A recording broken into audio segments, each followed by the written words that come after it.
શક્તિના ધામમાં ભજન, ભોજન અને ભક્તિનો થશે સંગમ।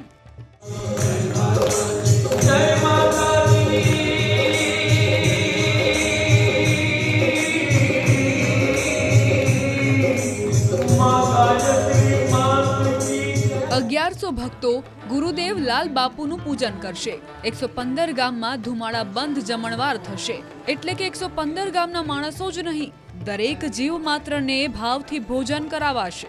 અંદાજે 1.5 લાખ ભક્તો ઉમટશે। આ બધું જ થઈ રહ્યું છે ગાયત્રી આશ્રમ ગધેથડમાં। પૂજ્ય લાલ બાપુનું આશ્રમ દરેક સમાજ માટે આસ્થાનું આ સૌથી મોટું ધામ છે, પરંતુ ક્ષત્રિયો આ યાત્રાધામ માટે વિશેષ શ્રદ્ધા અને વિશ્વાસ ધરાવે છે। આ ગાયત્રી મંદિર ખાતે રવિવારે ઉજવાઈ રહી છે ગુરુદત્ત જયંતિ, જેમાં રાજકોટના ઉપલેટા તાલુકાના 52 ગામ ઉપરાંત 115 ગામમાં ધુમાડા બંધ જમણવારનું આયોજન છે। દરેકને ભાવભર્યું આમંત્રણ અપાયું છે।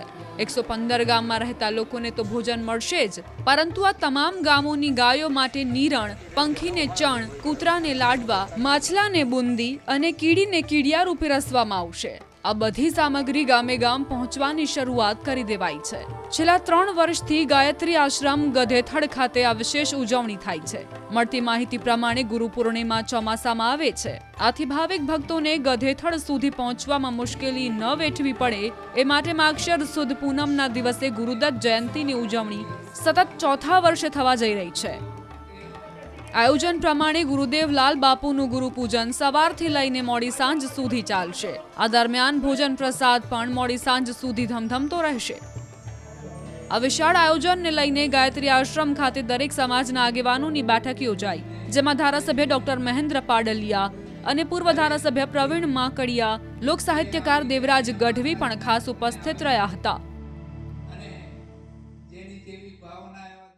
આપણે અહીંયા ગાયત્રી આશ્રમમાં પૂનમ ઉજવવામાં આવે છે।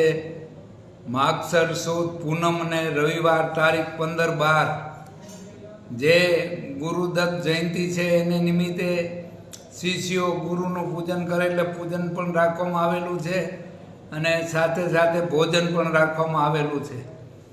તો આજે ઉપલેટા તાલુકો આખો તો ધુવાડા બંધ છે, પણ ઉપલેટા તાલુકા સિવાયના ગામ બધાય થઈને 115 ગામ ધુવાડા બંધ કરવામાં આવ્યા છે અને અટાણે તડામાર તૈયારી થઈ રહી છે।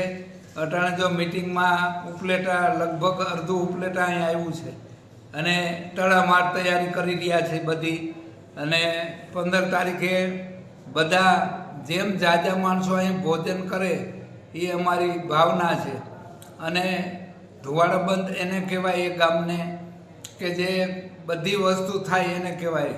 જો આ આશ્રમની અંદર અમે 3 વખત તો એવું કરેલું, આ 4થી વાર થાય છે કે ગાયોને આખા ઉપલેટા તાલુકાના 52 ગામ છે, એ 52 ગામમાં ગાયોને નિરણ, પંખીને ચણ, કૂતરાને લાડવા, માછલાને બુંદી, કીડીઓ માટે કીડિયારું એ પૂરવા માટે 52 ગામમાં બધી વસ્તુ પુગાડી દીધી છે અને એ 15 તારીખે બધાય ગામ બધાને એનો ઉપયોગ કરશે અને એ કરશે। એને ધુવાડા બંધ ગામ ત્યારે થાય કે બધા જીવ મૂંગા અબોલ પ્રાણી જમે એ સરસ બહુ ઉત્તમમાં ઉત્તમ ગણાય એવું ગણીને અમે આ 4થી વખત આવું રીતે આયોજન કરેલું છે। અને આ આયોજનમાં જે ભાઈઓ સ્વયંસેવકો આજુબાજુ ગામના અને ઉપલેટાના તો ખૂબ માણસો આજે આવેલા છે, એની પાસે આજ મિટિંગ લેવાની છે અને ગામથી માણસ આવવાનું છે। તો જેમ બને તેમ આ સાંભળીને જે માણસો જેમ જાજા આવે અને જાજી વ્યવસ્થા થાય અને કોઈ ગામડાનો ગરીબ માણસો હોય એને લઈ આવવા માટે કોઈ વાહનની વ્યવસ્થા કરીને આવે ને એને બધાને જેમ બને માહિતી તેડી આવે અને સર્વજ્ઞાતિ સંબંધ, કેમ કે